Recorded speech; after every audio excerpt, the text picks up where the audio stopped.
হাসি মুখে বাঁচতে চেয়েছিল ২২ বছরের পারভিন। ছিল অনেক স্বপ্ন, ছিল সুন্দর একটি ভবিষ্যতের আশা। কিন্তু হঠাৎ করেই লিভার ক্যান্সার কেড়ে নিতে বসেছে তার সব স্বপ্ন। আজ অর্থের অভাবে মৃত্যুর সঙ্গে লড়ছে এই তরুণী। আপনার একটি সাহায্যই হতে পারে তার নতুন জীবনের আলো।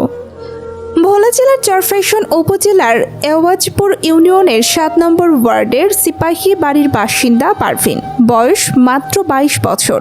প্রাণঘাতী লিভার ক্যান্সারে আক্রান্ত হয়ে বর্তমানে জীবন মৃত্যুর সন্ধিক্ষণে দিন পার করছেন তিনি।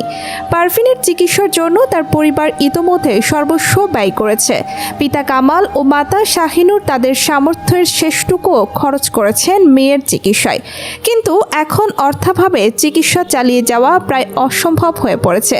যে বয়সে একজন তরুণীর ভবিষ্যৎ নিয়ে স্বপ্ন দেখার কথা, সেই বয়সেই ক্যান্সারের সঙ্গে কঠিন যুদ্ধ করছে পারভিন। প্রতিদিন বাড়ছে তার শারীরিক যন্ত্রণা, আর পরিবারের চোখে জমছে অসহায়ত্বের অশ্রু।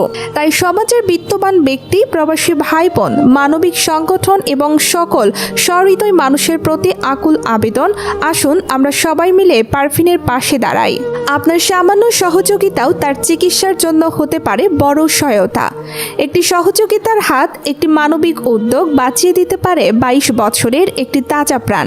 সাহায্য পাঠানোর জন্য বিকাশ নম্বর 01312451283। জ্যোতি আক্তার, বাংলানেট এক্সপ্রেস।